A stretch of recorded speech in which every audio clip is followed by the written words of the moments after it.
بسم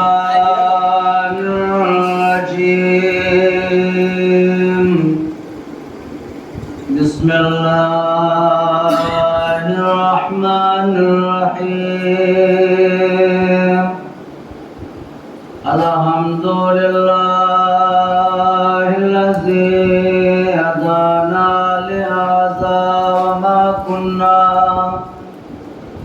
لنهتدي لولا أن هدانا الله لقد جاءت رسل ربنا بالحق ثم الصلاة والسلام على أشرف الأنبياء والمرسلين سيدنا ونبينا وشفيع ذنوبنا مولانا أبي القاسم محمد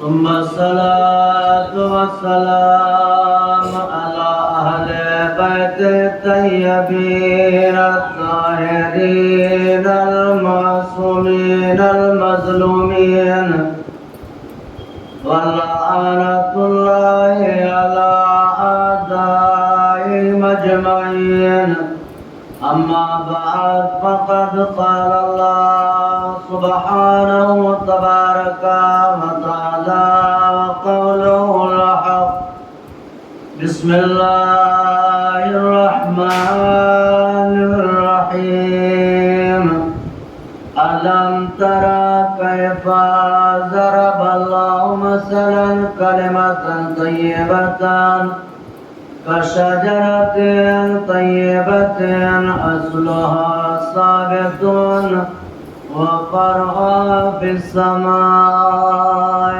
صلوات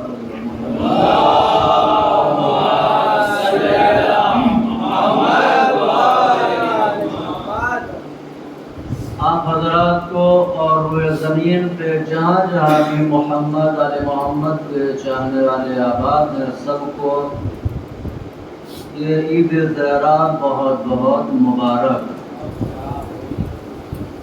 پروردگار اس عید زہرا کی برکت سے مولا کے چاہنے والوں کو دنیا کی ہر بیماری، ہر بلا، ہر مصیبت، ہر پریشانی، ہر آفت سے محفوظ رکھ، روزی میں برکت عطا فرما۔ بابا سے بلند صلوات۔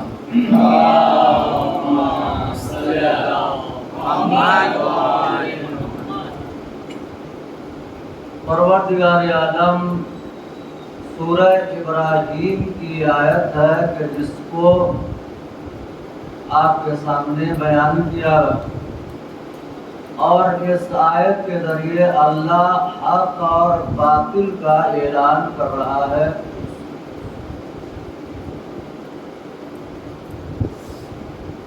یہ دو مدعے ایسے ہیں کہ جو جناب آدم علیہ السلام کے زمانے سے شروع ہوئے اور ظہور امام تک یہ سلسلہ چلتا رہے گا۔ یہ بیچ میں نہ ختم ہونے والے ہیں اور نہ کوئی ختم کر سکتا ہے، کیونکہ یہ دونوں مدعے بہت اہم ہیں۔ حق اور باطل یہ دونوں راستے ایسے ہیں کہ جن کو ختم کرنے کی بھی کسی کے پاس نہ اتنی طاقت ہے اور نہ اتنی دولت ہے۔ قرآن بھی گواہ ہے، معصومین کے اقوال بھی گواہ ہیں۔ این المعدو لقطع دابر الظلم، یعنی ظلم کی جڑیں کوئی نہیں کاٹ سکتا ہے۔ کوئی دنیا کی حکومتیں مل کے اگر چاہیں کہ ظلم کی جڑوں کو کاٹ دیا جائے تو ناممکن ہے۔ یعنی پوری دنیا کے لوگ مل جائے، پوری دنیا کی حکومتیں مل جائے، پوری دنیا کی دولتیں لگا دی جائیں، لیکن ظلم کی جڑوں کو کوئی نہیں کاٹ سکتا۔ ظلم کم ہو سکتا ہے، فساد کم ہو جائے گا، لیکن یہ بالکل ختم نہیں ہو سکتا ہے. یہ بالکل ختم یا تو خدا کر سکتا ہے اور یا تو خدا کی جو حجت پردے غیب میں ہے وہ کر سکتی ہے. صلوات پڑھیے محمد وعلیہ.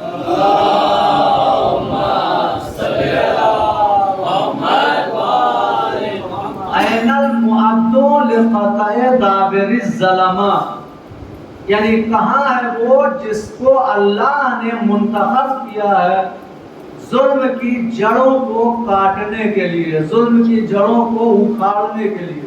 یعنی ظلم کی جڑوں کو اکھاڑ کے امام پھینک دے گے، نہ ظلم رہے گا اور نہ ظالم رہے گا.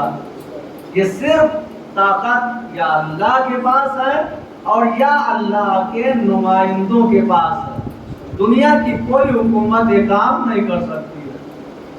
لہذا حق اور باطل کا سلسلہ یہ چلتا رہے گا ظہور امام تک. جب امام کا ظہور ہو جائے گا تو چاروں طرف حق ہی حق ہوگا. باطل کا نام و نشان بھی زمین کے اوپر سے ختم ہو جائے گا. یہ طاقت، یہ صلاحیت امام زمانہ علیہ السلام کے پاس ہے. صلوات پڑھیے.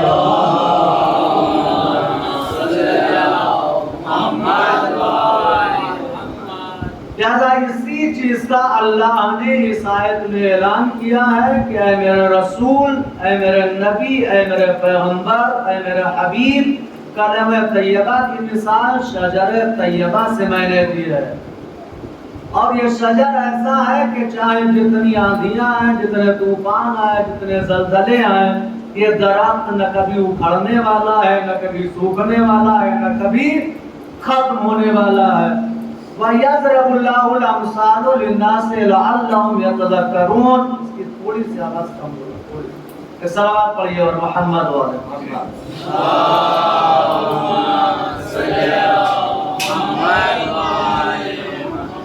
اور ہم نے یہ مثالیں دی ہیں لوگوں کو سمجھانے کے لیے تاکہ تم ہماری طاقت اور قوت کو پہچانو. یعنی اللہ کے اوپر بھروسہ ہونا چاہیے. حق نہ کبھی مٹا ہے اور کبھی مٹنے والا ہے. جب تک خدا باقی ہے تب تک حق باقی رہے گا. لہذا آج کی تاریخ بہت مبارک تاریخ ہے، بہت ہی برکتوں والی تاریخ ہے. دو خوشیاں ہیں اس تاریخ میں. یعنی ایک تو جناب مختار، دیکھیے ایمان بھی ہمارا پختہ ہونا چاہیے. خالی ہمارے دعویٰ کرنے سے کہ ہم ایماندار ہیں کام چلنے والا نہیں ہے. ہمارے عمل اور کردار سے بھی ثابت ہونا چاہیے. کثیر ابن حمدان جو ابن زیاد کے بچوں کا معلم تھا، ٹیچر تھا، یہ اہل بیت کا چاہنے والا تھا. اب ہم اپنے کو ٹٹولیں کہ وہ ایمان کہاں ہے اور ہمارا ایمان کہاں ہے. کثیر ابن حمدان جو ابن زیاد کے بچوں کا ٹیچر تھا، معلم تھا، بچوں کو پڑھاتا تھا، بچوں کو پڑھا رہا تھا. پیاس لگی، سامنے سے سقا نکلا، پیٹھ پہ مشک پڑی ہوئی ہے پانی سے بھری. اس نے دیکھا تو سقا کو روک کے وہاں سے پانی لیا اور پانی لینے کے بعد پیا. پینے کے بعد اہل بیت کے دشمنوں پر اس نے کیا بھیجی؟ لعنت بھیجی. لعنت بھیجی. بچوں نے سن لیا، بچوں نے جا کے اعتراض کیا تم نے جس کا کھاتے ہو اسی کو برا کہتے ہو. انہوں نے بہت بنایا لیکن بچے بڑے مکار تھے. انہوں نے جا کے گھروں میں بتا دیا. گھروں میں بتا دیا جو ہے. جب گھر والوں کو پتا چلا تو ابن زیاد کے پاس یہ خبر گئی.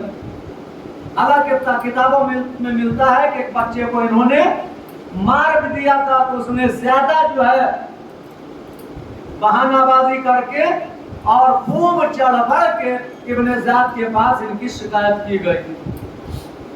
ابن زیاد نے ان کو اپنے دربار میں بلایا. بلانے کے بعد کہا تم نے ایسا ایسا کام انجام دیا ہے. کہا ہم نے کسی کو برا نہیں کہا.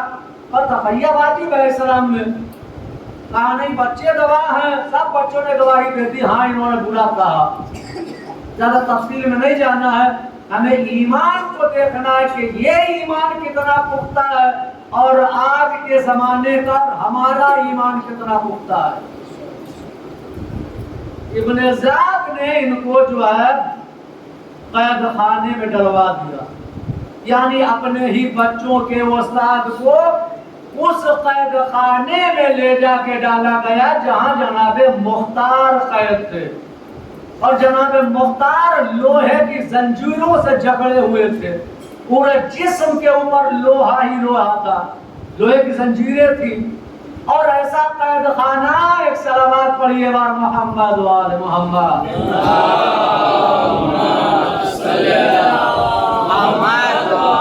ابھی نہ سوئیے، ابھی تو 10 بھی نہیں بجے ہیں، زوردار صلوات پڑھیے.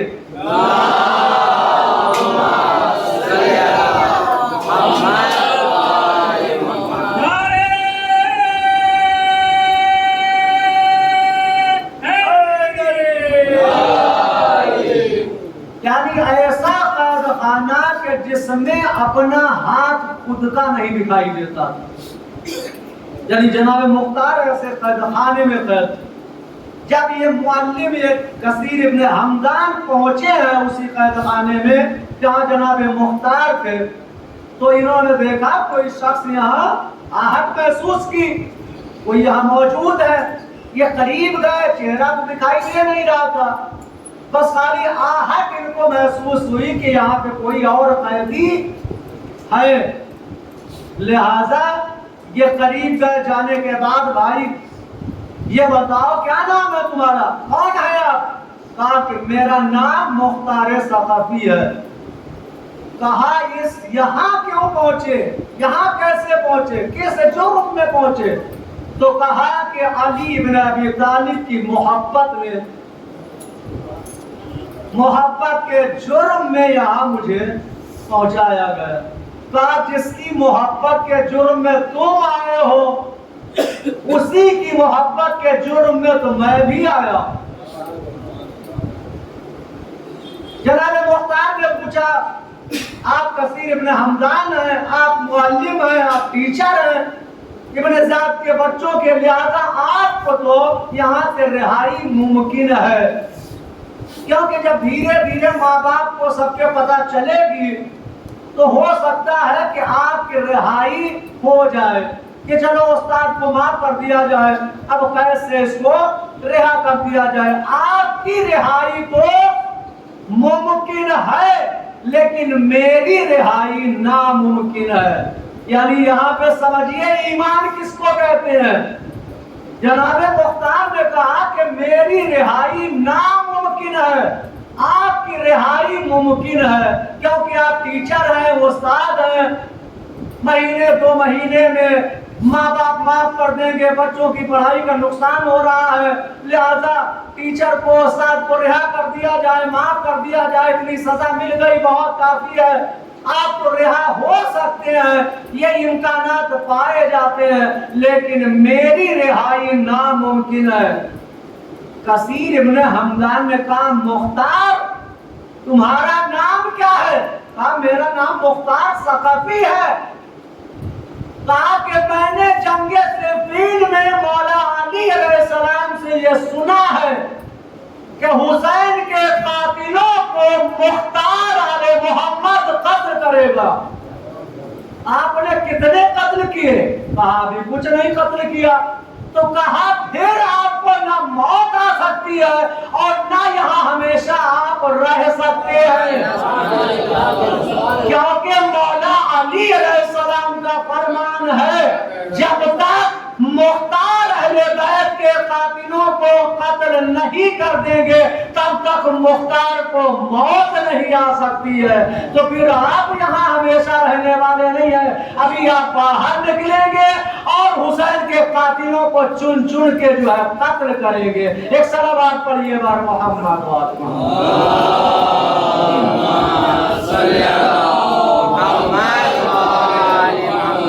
یعنی ایمان دیکھا. مولا علی کی بات سنی تھی جنگ صفین میں کہ مختار قتل کریں گے. معلم نے کہا کہ ابھی تم نے قتل کہاں کیا، اور ہم تو روزانہ سنتے ہیں کہ جمعے کے دن امام آئیں گے.